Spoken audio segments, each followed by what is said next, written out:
Hello. Okay.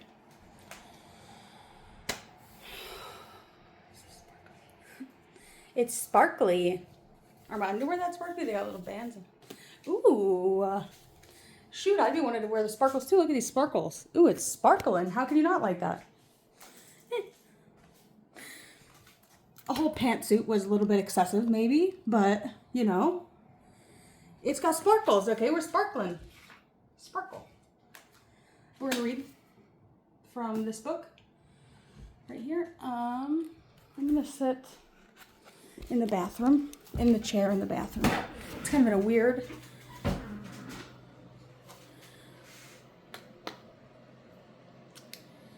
Okay. That's a weird spot. I have to move it. I'll just crawl over. There's all my towels are over here. Okay. There's not really any place for this chair because I just have a small apartment, but like, that's my Gryffindor picture. I don't know if it's Gryffindor, but it just reminds me of Gryffindor. Okay.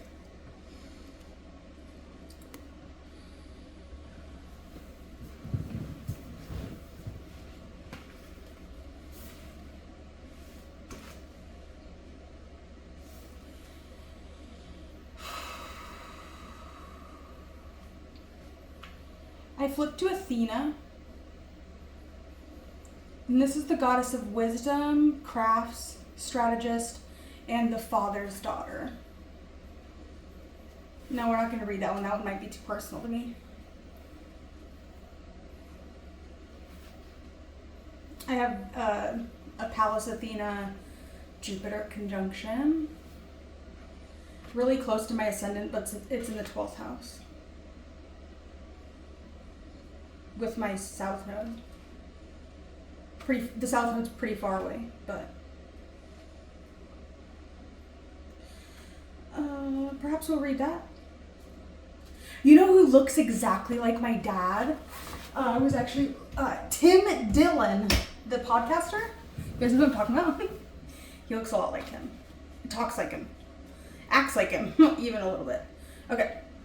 So just, I'm really not liking this little like. Okay. Don't look at it. Oh. Oops. Alright. Alright. Thank you. We're going to read this book. How long has it been? Not that long. Okay. I don't know if I want to read this one. You could read Artemis. That's the sister.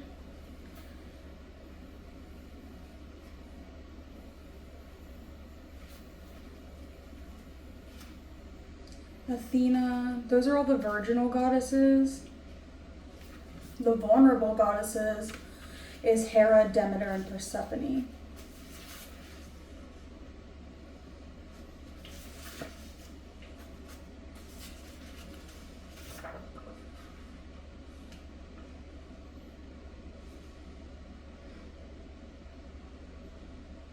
Maybe we'll read about Demeter.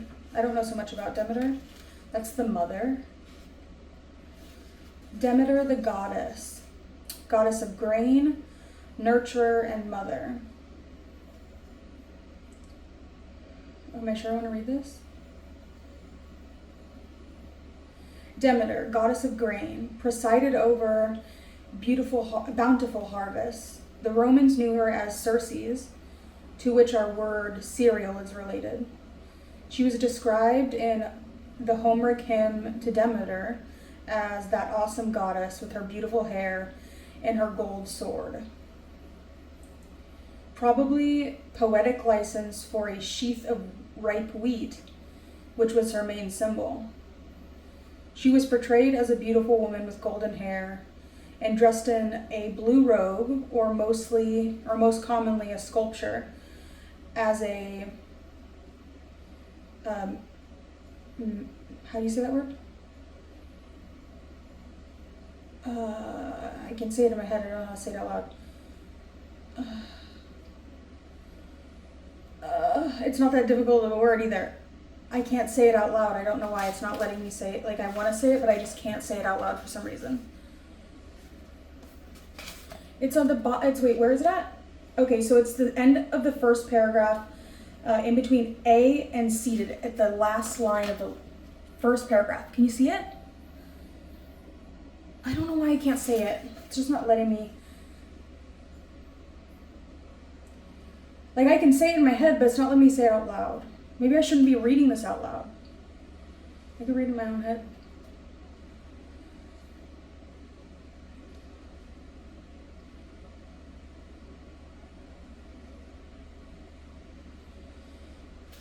Maybe not. Maybe we'll read Persephone.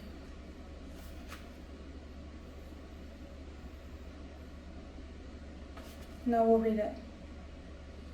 Part of Demeter's name, Meter, seems to mean mother, but it is not altogether clear what the D or Da refers to. She was worshipped as a mother goddess, specifically as mother of the grain. It's not, I can't breathe, I feel like.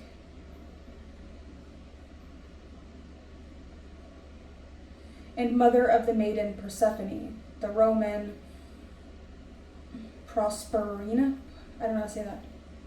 So many words I don't know how to say, sorry. I should just read it in my head.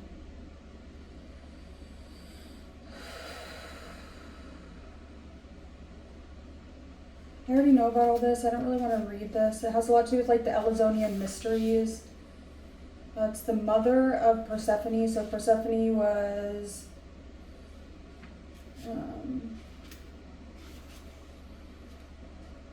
Narcissus. I don't want to read this, sorry. It's not for me to read. Maternal instinct. Yeah, sorry, it's not for me to read. We have the grieving mother. I don't know that this is for me to read right now. I'm not going to read it out loud right now. Maybe I'll read it in my head. Just because it's making me think of someone specific. Not only my own mother, but just I feel like somebody that might need it. So I feel like if I read it in my own head, I could like take the energy of reading it in my head and like send it to that person.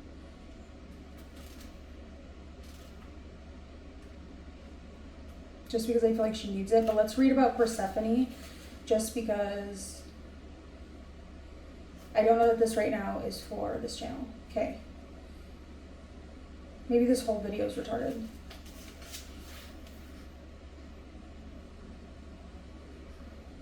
Yeah, we'll read about Persephone.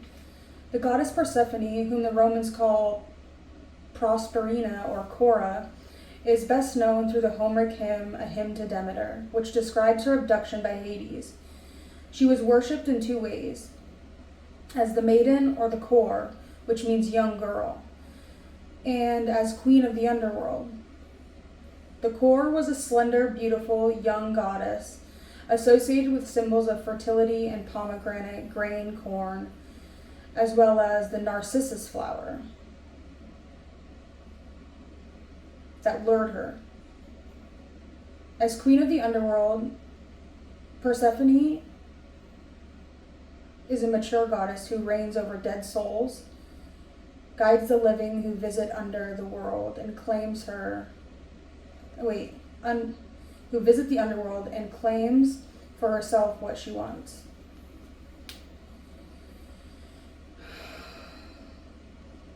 This is hurting me. Ow. I can't read that. Sorry. We can read maybe something different. I can't read this one right now. Ow, it's hurting my insides.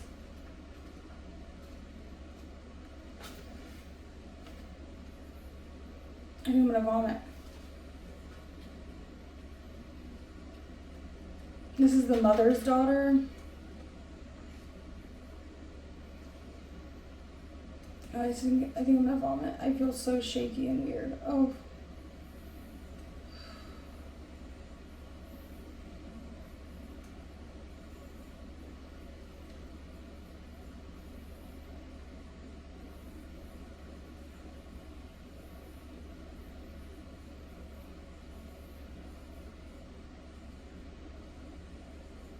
Oh, I don't like that. I can't read these.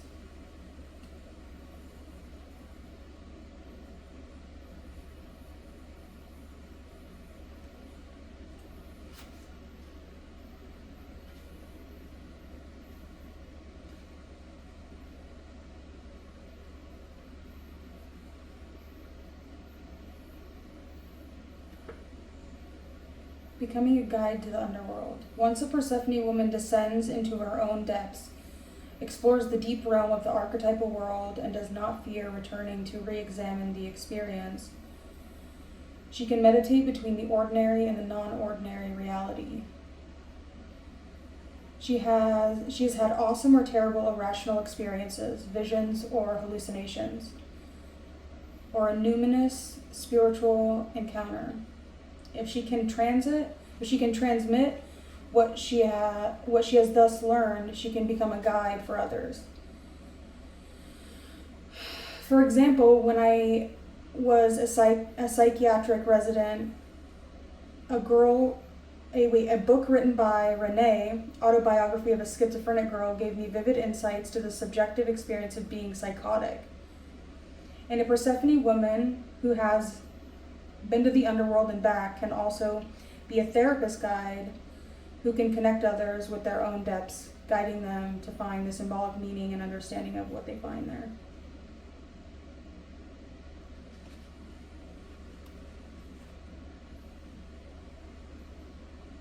In ancient Greece,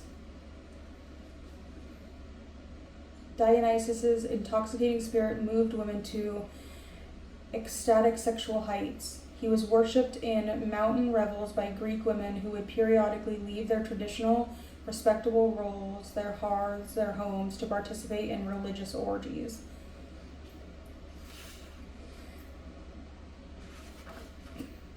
Stop. Oh, that's me, dude. That's what my name means in gematria. Is Dionysus. So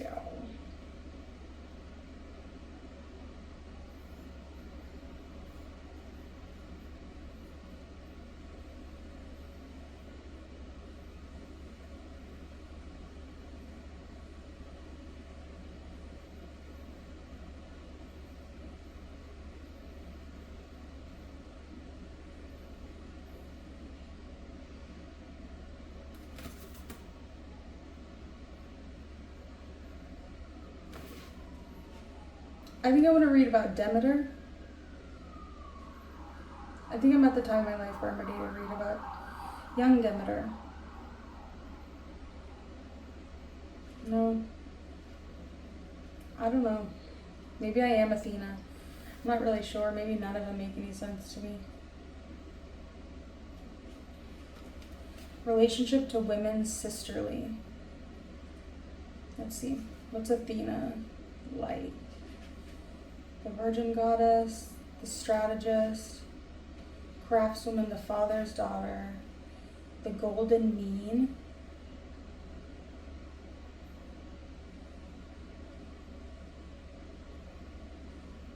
I can read like 500 words a minute in my head.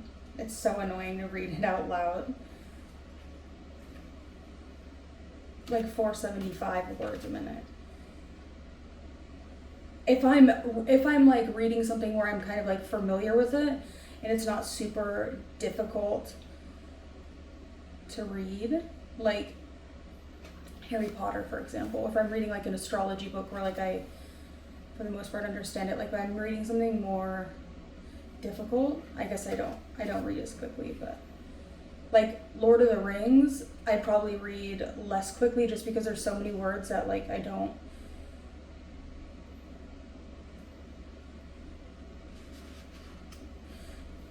Relationship with women, distant or dismissed. An Athena woman usually lacks close women friends, a pattern that they may have that may have been noticed around puberty when she did not form best friend bonds, or even before. In adolescence, most friends share their fears, dark secrets, longings, anxieties about their changing bodies, parental difficulties, and uncertain futures. Concerns about boys, sex, and drugs are primary anxieties for some girls. Others are in the midst of poetic or creative upheavals. I don't really get, like, it's not that I don't get along with women, I just don't feel like they're always the most positive. I feel like a lot of times they can be really difficult to get along with. I'm trying to understand them, but I was raised by just a man. Feminists react in anger to successful Athena career women who, in one hand, take status quo patriarchal positions in political issues involving women, and who, on the other hand, appear to derive the most benefits from the women's movement influence on education opportunities and advancement. The first woman to gain entry or recognition in a male-dominated situation often is a woman feminists describe as queen bee.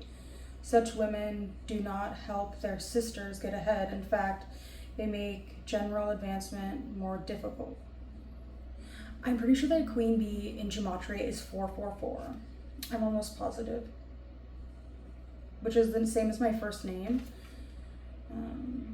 I don't feel that way. I don't know. I just don't feel like I like women. Like, I don't know. I don't know if I necessarily think, I don't know how to explain it.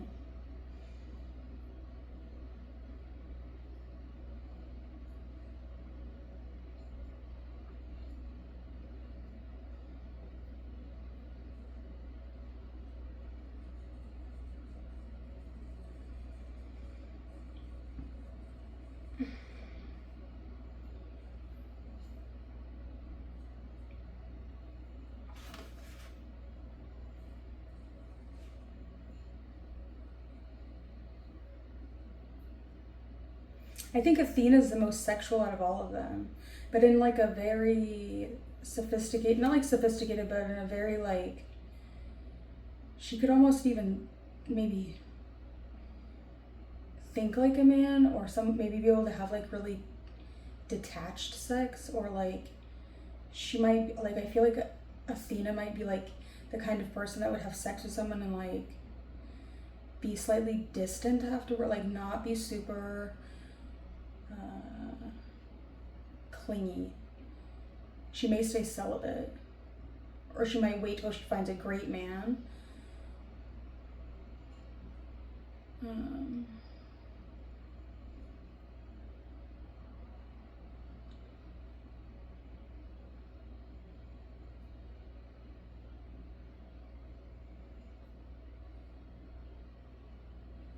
Yeah.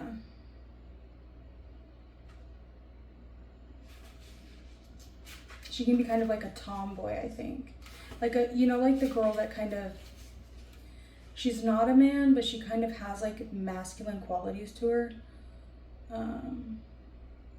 Usually pretty like morally upright.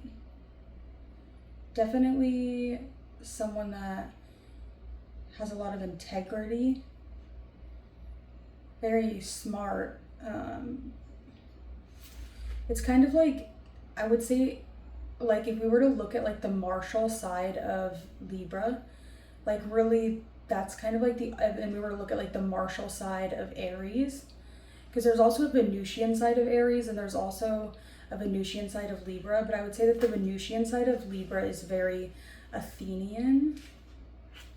You could even maybe say that like Athena could be kind of like what Mars really is, and Aphrodite might be more Aries, especially because like the Venus star point is in Aries and it's not in Libra, and it's going to be that way for like the next like 30 or 40 years, I think.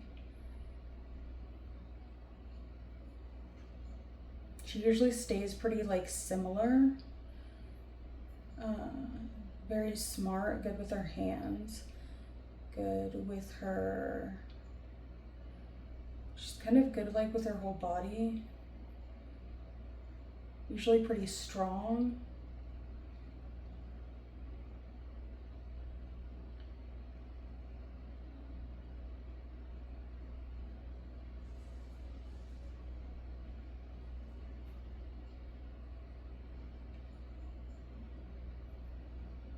She doesn't lose things, her heart or her head, self-control. She's not overwhelmed by emotion or irrational feelings. Very self-actualized.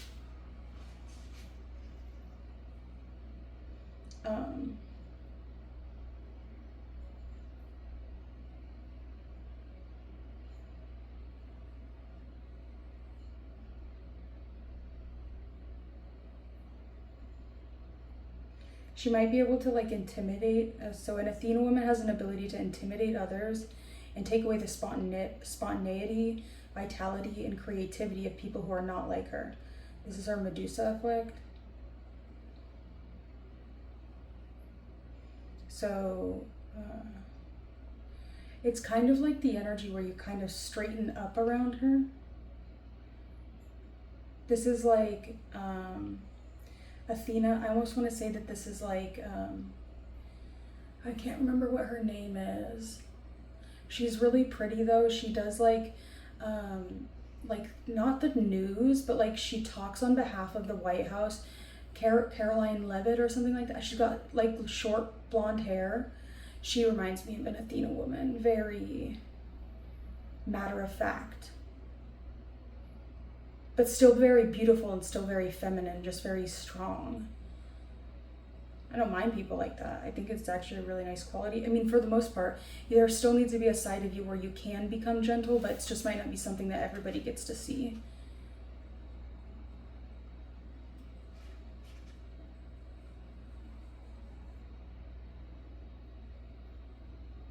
Was never a child. She was born an adult. So this could be somebody that's like kind of always, this could be somebody with like Saturn placement, or just somebody that's always been very mature, like an old soul, somebody very developed from past lifetimes as well. Right? She has the olive branch, so she's also very helping to people in need, right? To, like an olive branch means to like,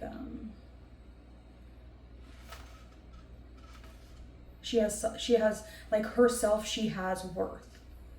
She is, I would say myself personally that she is probably the go-to or the most upstanding next to Demeter. I would say Demeter, but I didn't really like the way Demeter, like, she didn't really treat her daughter very good. This is the food provider, so this is like the mother. And then there's the father's daughter. Okay, so that kind of makes sense. Where, right, that's why it's, I don't know about the men though. What about the men? I might resonate more with a man god, goddess, or god. That makes sense.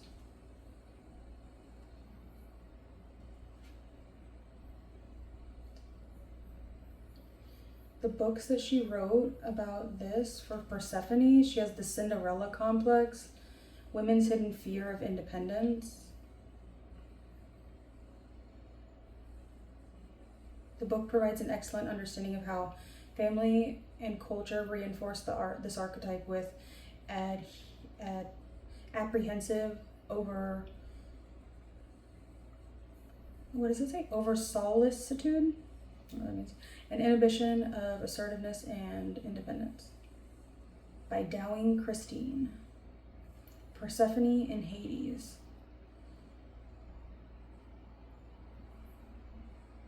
Persephone in Shade.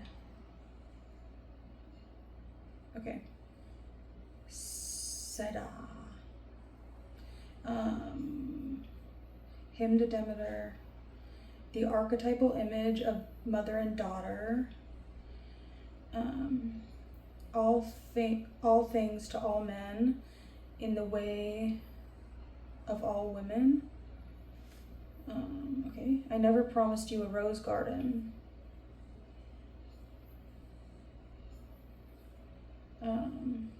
Dionysus, myth and cult. The autobiography of a schizophrenic girl. The alchemical goddess. Love and limerence, the experience of being in love. The season of a man's life. Thoughts and process of individuation in women. My sister, my spouse. A biography of Lou Andreas Salome.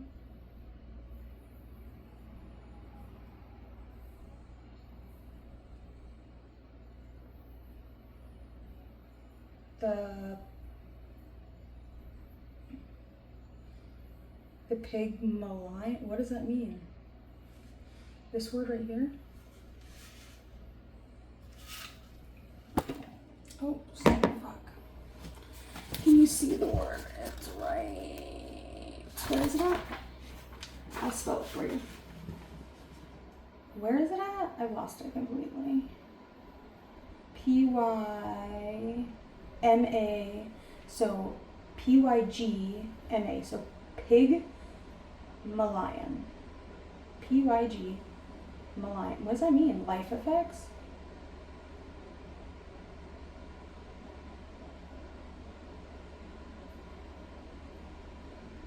Damn.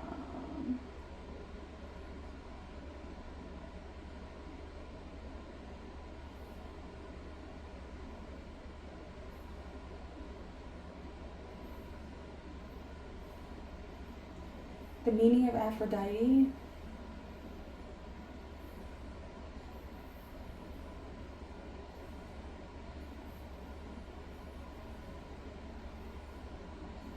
Goddesses of the sun and moon. The golden one, Aphrodite. The hymn to Aphrodite. The second hymn to Aphrodite. The third hymn to Aphrodite. Understanding the feminine psychology. A classical mythology in literature, art, and music. MR, and M, or, and Psyche, the psychic development of the feminine. In Homeric Gods, translated by Moses Haddis.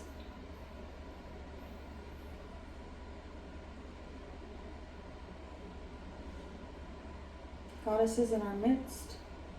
Quadrant Fall, 1979. pp 3637. Paul Frederick, The Meaning of Aphrodite. Ruth Falk, Women Loving.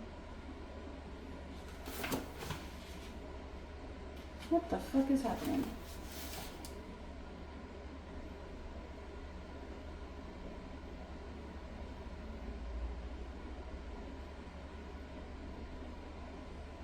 Watership Down. The Clan of the Cave Bear. The Valley of Horses. The Fellowship of the Ring trilogy. And T.S. Eliot for Quarlets. Dictionary of Classical Mythology. What the fuck is going on?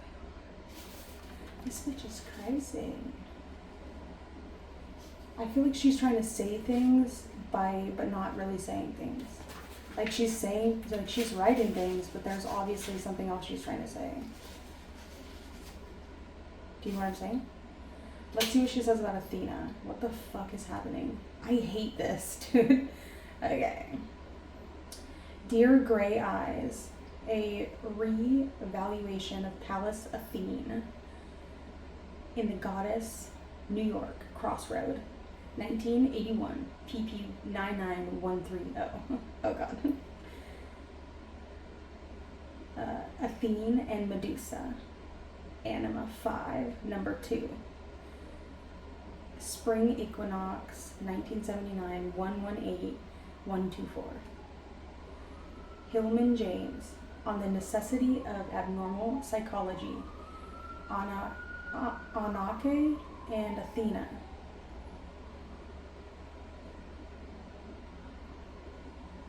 Anunnaki and Athena in Facing the Gods, edited by James Hillman, Irving, Texas, spring 1980, pp 138. Metis and Pallas Athene, The Gods of the Greeks, translated by Norman Cameron, New York, Thames and Hunter, 1979, pp 11829, originally published in 1951. Athene, Virgin and Mother, translated by Ray Stein, Irving, Texas, 1978. Mayerson, Philip, Athena in Classical Mythology and Literature, Art, and Music. New York, Wiley, 171, pp 169 through 175, pp 431, 433. The fuck kind of 3 is that? These hoes are tripping, dude. What is going on? I have a fucking, like hidden messages, dude. What is she? Like, the feeling that I'm getting when I'm reading this is so manipulative. I'm just so curious. I'm saying, okay, this is the most interesting part of the book, I think. Let's see what it's saying. Just like feeling her energy that she had when she wrote this. When did she write this book? Probably a long time ago.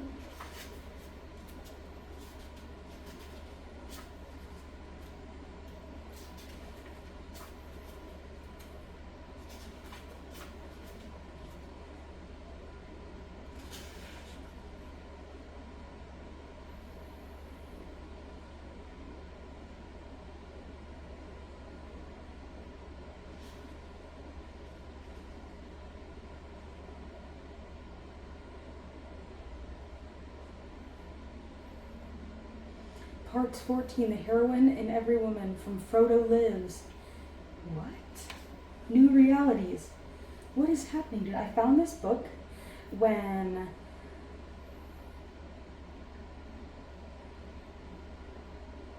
Neptune was on my ascendant.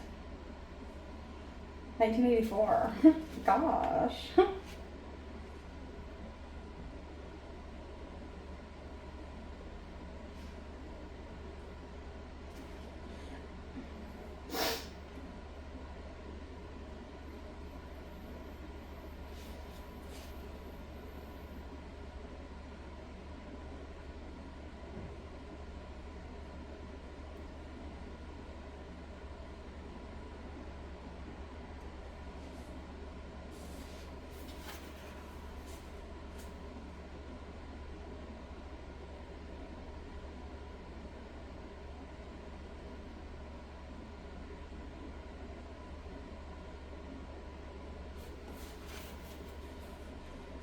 Okay, so let's see. The goddess chart. Jungian psychology type. Artemis is usually extroverted, usually intuitive, and usually feeling. ENF.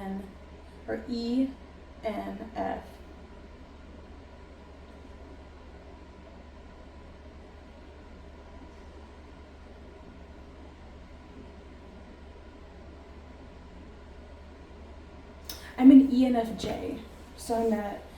Maybe I should have read Artemis, because usually extroverted, usually intuitive, and usually feeling.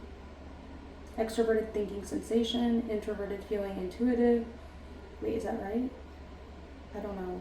I can't even think. Psychological difficulties. For Artemis is emotional distance, ruthlessness, and rage. The ability to set own goals and reach them. Independence, autonomy, friendships with women. That sounds nice. Athena, usually extroverted, definitely thinking, usually sensation. Emotional distance, craftiness, or lack of empathy. That's not so much me. Ability to think well, to solve practical problems and strategize, form strong alliances with men.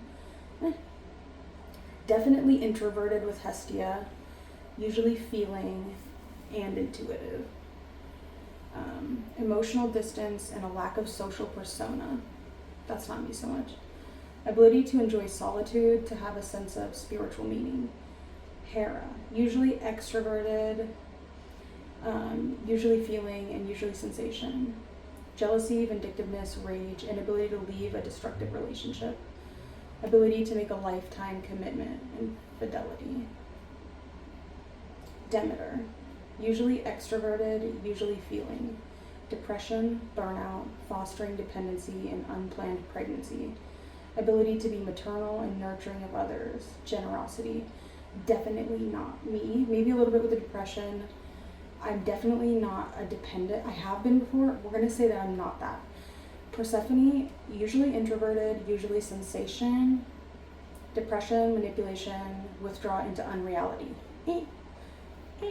Ability to receive, to appreciate imagination and dreams, potential psychic abilities. Maybe a little. Aphrodite, definitely extroverted, definitely sensation. Serial relationships, promiscuity, difficulty considering consequences, ability to enjoy pleasure and beauty, to be sensual and creative.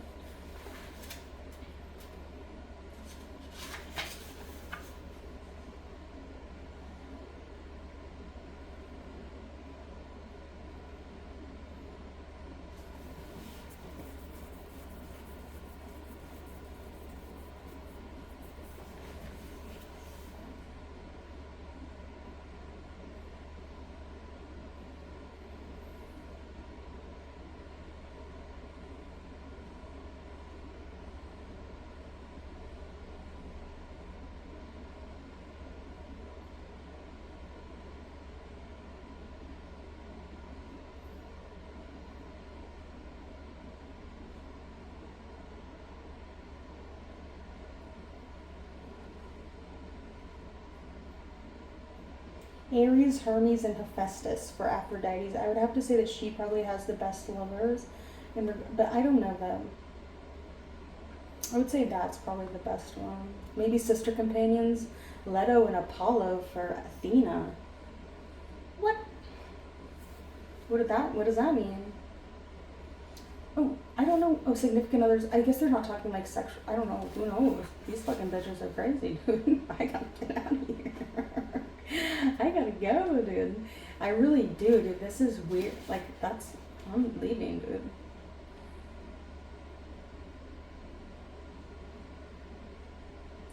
Immortal heroine,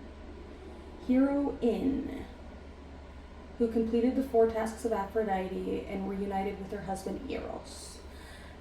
I do like Eros. He's cool, I guess. Oh god. Okay.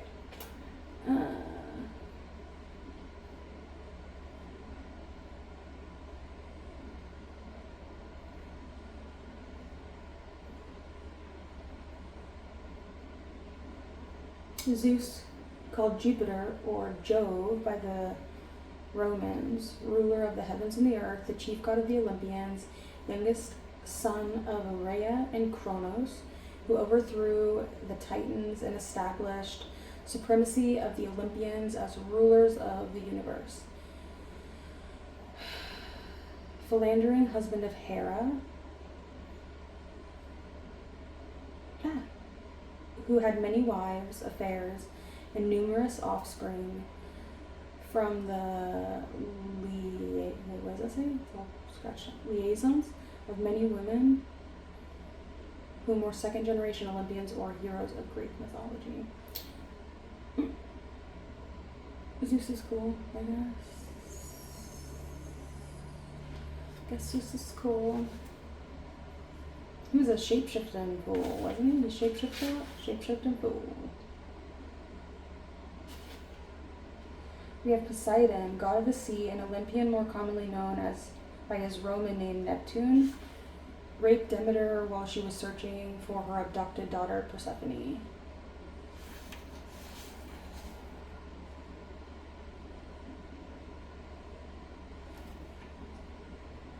Weird. Also referred to by the Greeks as Kore, the maiden called Persephone, by the Romans, the abducted daughter of Demeter, who became queen of the underworld.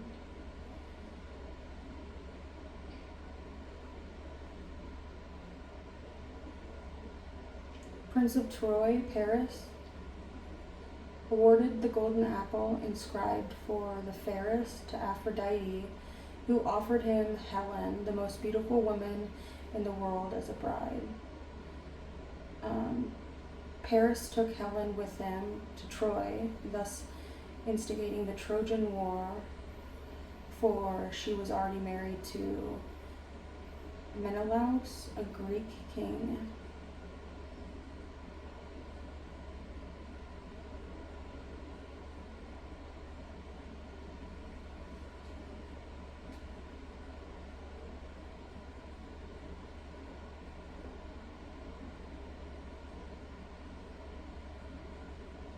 Also known as the Roman goddess Hestia, the virgin goddess of the hearth, and least known of the Olympians. Her fire, made home and temple sacred, personifies the archetype of the self. I really like Hestia. For some reason, I feel very drawn to her. Hermes, better known by his Roman name Mercury, the messenger of the god, the patron god of trade, communication, travelers, and thieves. He conducted souls to Hades, was sent by Zeus to bring Persephone back to Demeter. He had an affair with Aphrodite and was linked in the household and temple religious rituals with Hestia.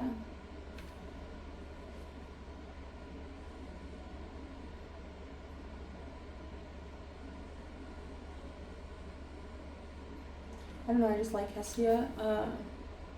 She was replaced by Dionysus, so Dionysus is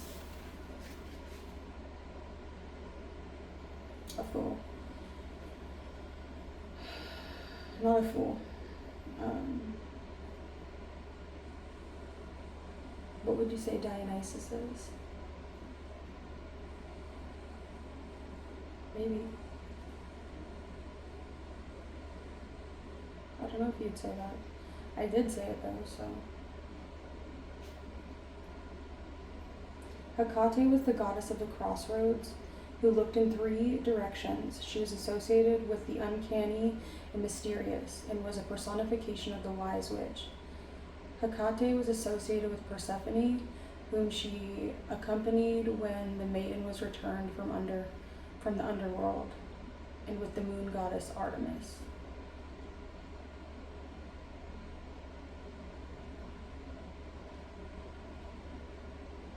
Hecate is the crone, and she represents like the wise woman. That's how I kind of found this book, was through Hecate. She holds a torch, so she has like the ability to kind of light the way through the darkness a little bit, or help you a little bit. Like if you're lacking light, she can help guide you through dark times of your life. If you're called by her, you'll know. If you're not, just, I wouldn't even attempt to. But if you feel, she'll find you. Hecate will find you. So I don't really like to talk about her too much, because she'll find you if you're meant to have her.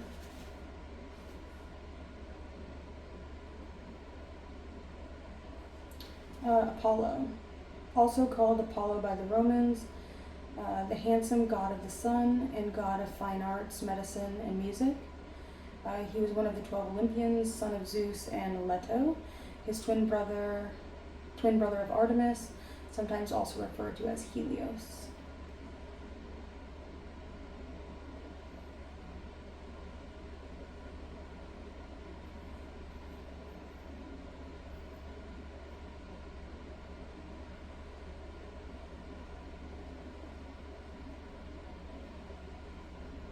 Aphrodite, the goddess of love and beauty, known as Venus to the Romans, the unfaithful wife of Hephaestus, the lame god of the forge.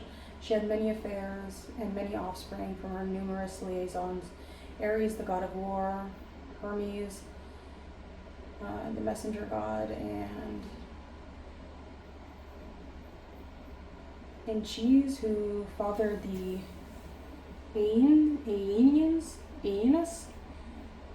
from whom the Romans claimed their descent, and some of the most noteworthy of her lovers, the alchemical goddesses.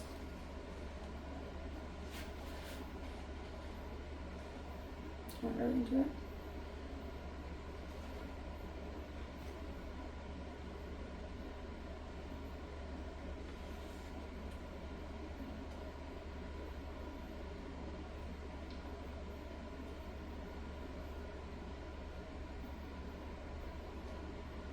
I suppose this is kind of what I need though, right?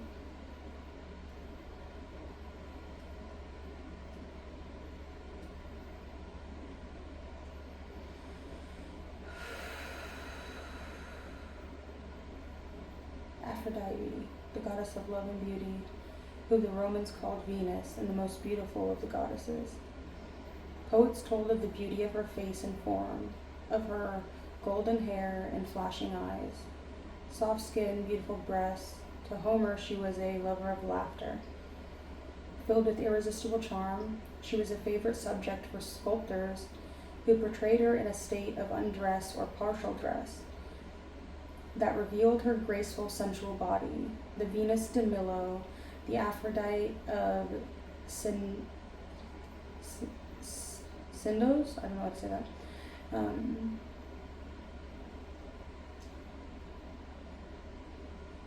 Cindos, known to us through the Roman copies, are most famous of many. Golden was the most frequent epithet used by the Greeks to describe Aphrodite. It meant beautiful to the Greeks, and according to Paul Frederick, noted scholar of Aphrodite, gold, honey, gold, speech, gold, semen are linguistically connected, symbolizing Aphrodite's deeper values of procreation and verbal creation. She was associated with doves, whose billing and cooing lovebirds, swans noted for their beauty and pairing, and flowers, especially roses, traditionally the gift of lovers. The sweet fragrances and fruits, especially golden apples, and sensual passion red pomegranates, a symbol shared with Persephone. Voldemort. Okay, sorry. That's kind of what she is, though, right?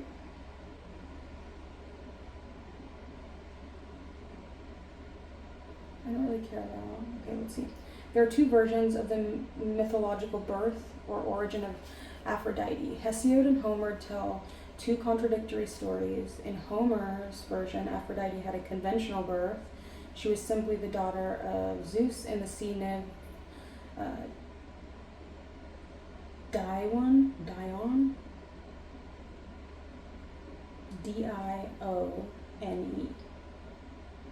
Okay. In Hesiod's version, Aphrodite was born as a consequence of a violent act. Kronos, who later became the ruler of the Titans and the father of the first generation Olympians, took a sickle and cut off his genitals of his father's genitals, Uranus, and threw them into the sea. White foam spread around them as sperm and sea mixed, from which Aphrodite was born, emerging from her oceanic conception as a fully grown goddess. The image of Aphrodite emerging from the sea was immortalized during the Renaissance by Botticelli in The Birth of Venus, sometimes referred to irreverently as Venus on the half shell. His painting shows a graceful and delicate nude figure standing on a seashell, being blown to the shore by flying wind gods amidst the shower of roses. Aphrodite is said to have come ashore first either on the island of Cythera or Cyprus, then accompanied by Eros and Himeros, which is love and desire. She was escorted into the assembly of gods and was received as one of them. Many of the gods, struck by her beauty, vied for her hand in marriage. Unlike other goddesses who had not been chosen, either their mates nor lovers, Persephone was abducted, Hera was seduced, Demeter was raped. Aphrodite was free to choose. She selected Hephaestus, the lame god of the craftsmen, the god of the fire and the forge. Thus, Hera's rejected son became Aphrodite's husband and would often be cuckolded by her. It makes me think of, what's his name? Dan Herschel. I don't know, I just thought this was what came to my head. That's what came to my head because he's actually hilarious. And that's just what came into my head. I don't know why. Oh, because he made like I think it was a 2-hour video. Did I watch all of it? I might have watched all of it. It was like a 2-hour video about being cuckolded by ChatGPT. It was really stupid. I wouldn't recommend it. You can try and watch it if you want to, but I'm not gonna. He's actually really funny though. Okay. the lame god of craftsmen and the god of the fire of the forge. Thus Hera's rejected son became Aphrodite's husband and would often be cuckolded by her. Aphrodite and Hephaestus had no children. Their marriage may represent the union of beauty and craft, out of which art is born. In her liaisons, Aphrodite was paired with second-generation Olympian male gods, the generation of the sons rather than the father figure generation of Zeus, Poseidon, and Hades. Aphrodite was romantically linked with Ares, god of war, with whom she had a long-term affair, several children. I thought, oh wait, Hephaestus and Aphrodite have no children. Okay, so hear me out. What if Hephaestus is actually like the beautiful one? And Aphrodite's like, she might be good looking, but she might not be that good looking. Like, what if Hephaestus is like so beautiful or like so good looking that he's like frowned down upon? I feel like that's usually how it happens. Like, you can be attractive, but like there's a point where you are too attractive where it's like you'll get shunned. People won't even like, all you'll receive is like hate. I think that's Hephaestus. Hephaestus is banging. What are you talking about? Shoot. Dang. Okay. Anyways, that's just my personal opinion. I'm not sure though.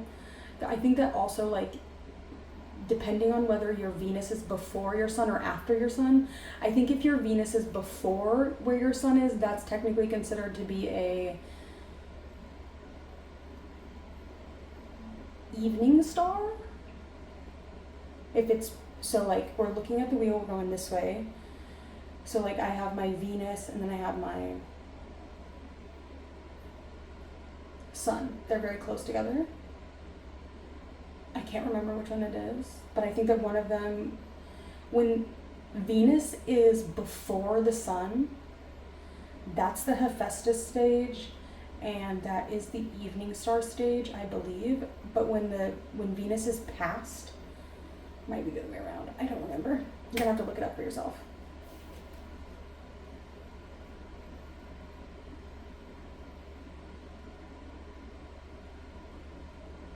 Another lover was Hermes, messenger of the god, who guided souls to the underworld and who was the patron god of travelers, athletes, thieves, businessmen, as well as a god of communication, inventor of musical instruments, and an Olympian trickster. She and Ares had 3 children, a daughter,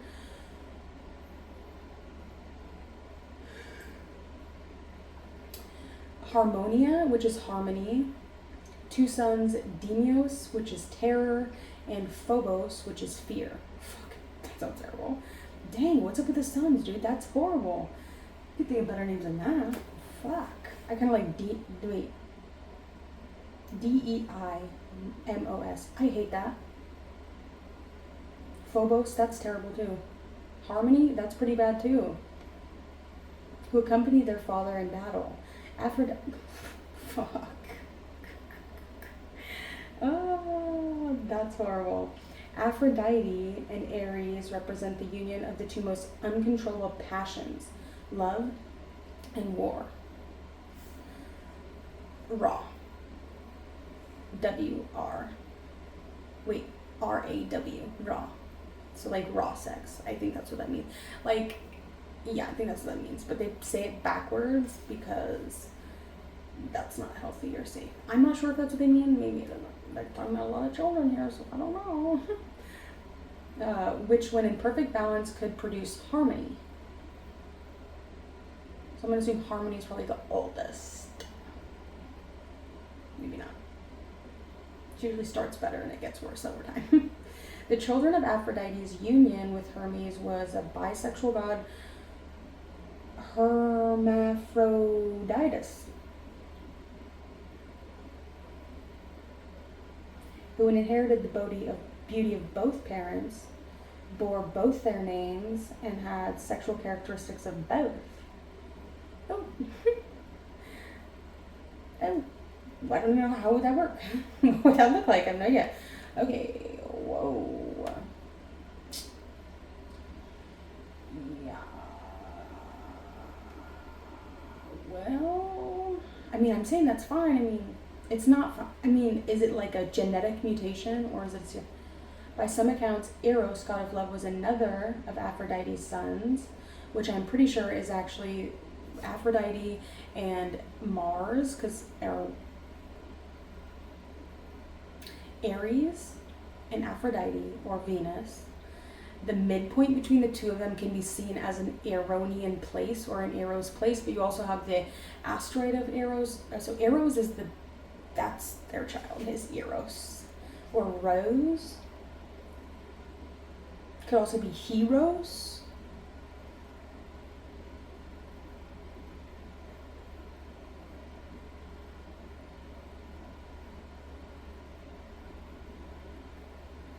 We have soar in reverse.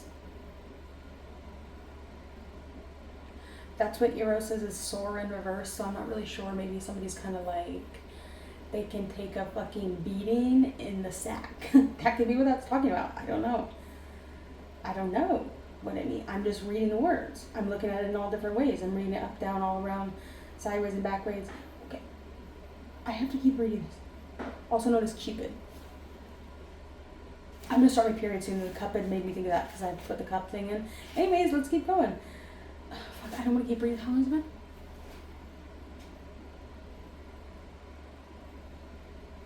I don't give a fuck who this bitch is sleeping with. As noted earlier, Aphrodite also figured in the legend of Pygmalion, king of Cyprus, carved a statue of his ideal woman out of ivory. And the more he looked at it, the more he fell in love with his own creation. At a festival in honor of Aphrodite, he prayed for her a wife like a statue. Later, he kissed the ivory figure and the statue came alive. Now she was Galatea, whom he married. Aphrodite's answer to his prayers. The goddess of love and beauty also had many amorous liaisons with mortal men. For example, when Aphrodite saw Anchises grazing his cattle on a mountainside, she was seized by a desire for him, a mortal with a body very much like a god, as Homer described him. Pretending to be a beautiful maiden, she stirred his passion with her words and seduced him. Later, when she fell asleep, she shed her mortal disguise and awakened her sleeping lover. She revealed that she would conceive with her son. Why are these bitches having so many kids, dude? Damn. I mean, that was fucking 9 months, dude. These motherfuckers are living forever or something. Fuck. Who would be a famous, legendary founder of Rome, Aeneas. I don't know how to say that, dude. I don't know. I don't speak this language. I don't know. And warned him not to reveal to anyone that she was the mother of his son. Anchises was said to later have drunk too much and boasted of his love affair with Aphrodite, whereupon he was struck by lightning and crippled. She's fucking a cripple? Okay. Dude, I mean, we all gotta get something. It's kind of a lot. It's kind of, I'm not saying it's a lot, I'm just saying it's a little bit like a lot. Another famous mortal lover was, I mean, she's just out here fucking anyone, dude. She's not even choosing the good ones. She's like, if you're around, I guess. Fucking knees to the sky, dude. This is crazy. I mean, it's not that many, but like, she's having children with these motherfuckers too. Like, damn. Y'all gotta calm down.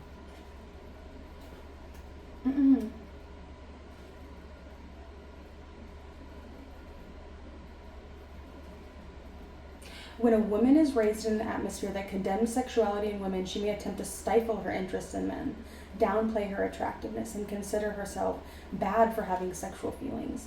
But guilt and conflict over expressing her Aphrodite nature lead to feeling depressed and anxious.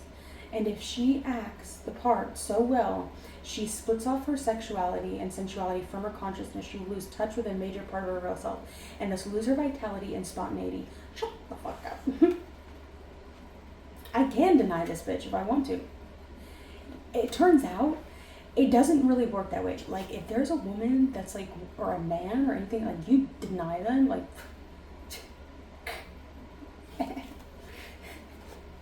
yeah, right. In your dreams. Usually,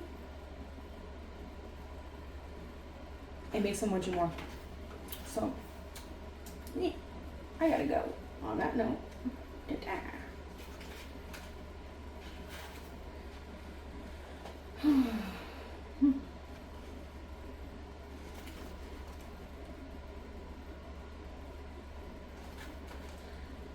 Sorry.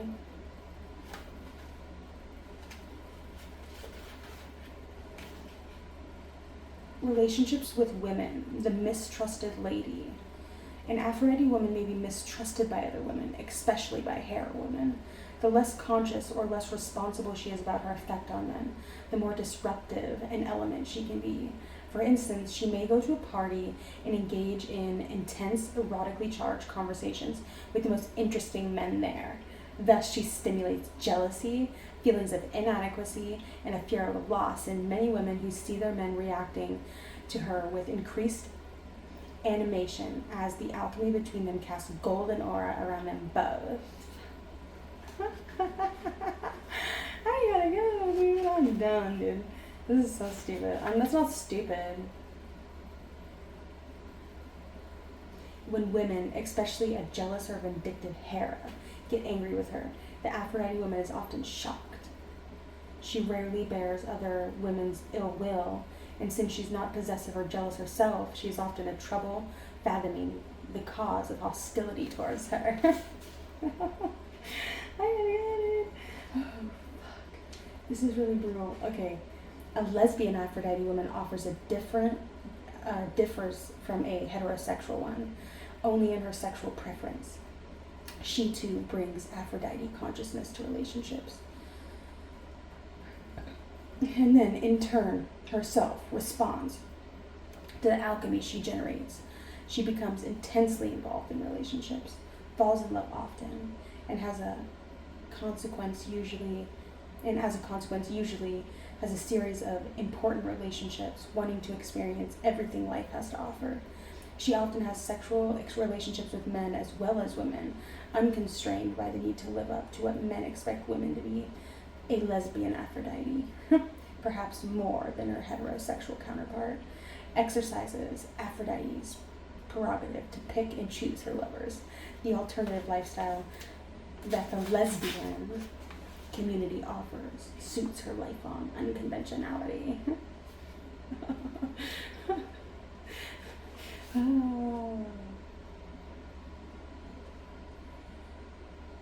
Oh, brutal.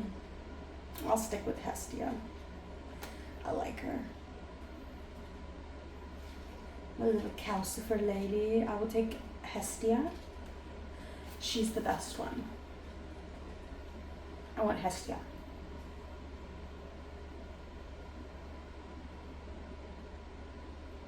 There's always something old and wise about a Hestia woman. She has the capacity to grow old gracefully. She is well suited to live alone, and she may have done so all her life. In the role of the archetypal spinster aunt, she may be called on by other family members to help out when needed. The two major emotional crises that face traditional women are the empty nest and widowhood. I gotta go, dude. I don't mind that. I can be by myself. My sister does have a child, and I'm fine with that.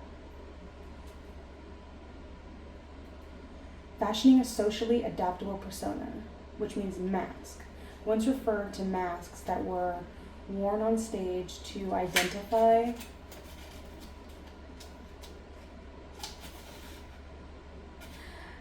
as an archetypal inner wisdom. Hestia lacks negativity. Thus, it is not surprising that Hestia doesn't present the usual potential patterns of pathology. She was not involved with other deities and mortals, a pattern of detachment that may cause women to be lonely and isolated. The main difficulties for Hestia women, however, are related to what was missing in Hestia. Of all the gods and goddesses of Mount Olympus, she was not represented in human form. She lacked an image or a persona. She was not involved in romantic intrigues or conflict. She lacked practice and skills at making her way in these areas.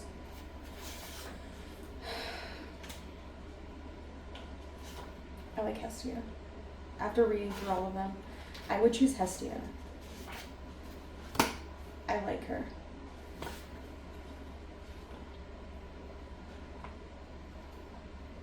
She seems the most easy to get along with.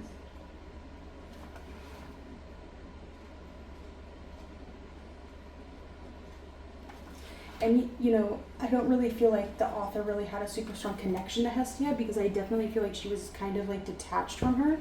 But I feel like if we were to really think about Hestia, she more than likely has a lot of holding on to one center. Apollo and Poseidon both tried to take Hestia's virginity, her one in herself intactness. Rather than succumbing to their desires, however, she swore an oath of eternal chastity. What Hestia resisted by rejecting Apollo and Poseidon is metaphorically significant, corresponding to the intellectual and emotional forces that can pull a woman away from her center. You know, it might not be the most decorated. I mean, I'm sure that there's different kinds of women, different kinds of Hestia. I think that really just boils down to who you know and what you know and how you can, you know, make yourself more interesting. But I don't really mind that. I kind of like it. So I choose Hestia. I'm going to stay true to that, just because that's just who I am.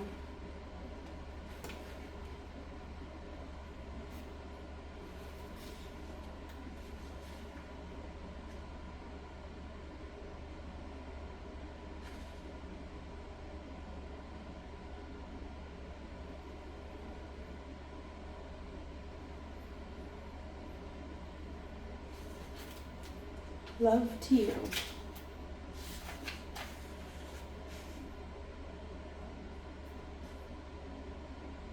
I feel like Hestia and Aphrodite, a mixture of the two of them, is really a beautiful thing. I think if you take Hestia and you mix her with Aphrodite and Athena, I would say, you could get a really amazing mix of someone that is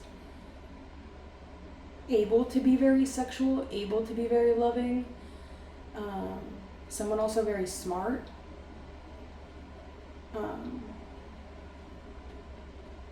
but very particular. Very particular. This is probably the kind of person that will have a few really close friends in their life, not somebody that's going to have a lot of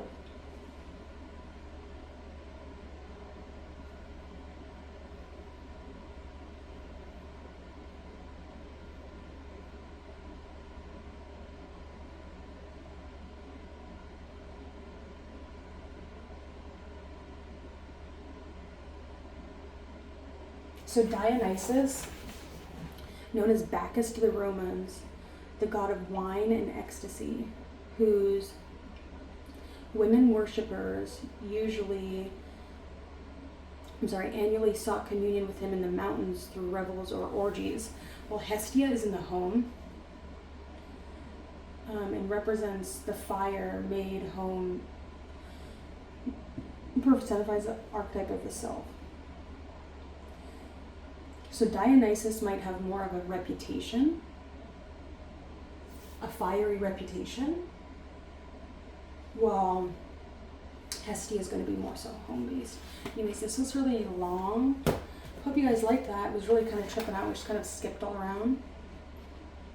Whatever. Sorry. I've had this book for a long time.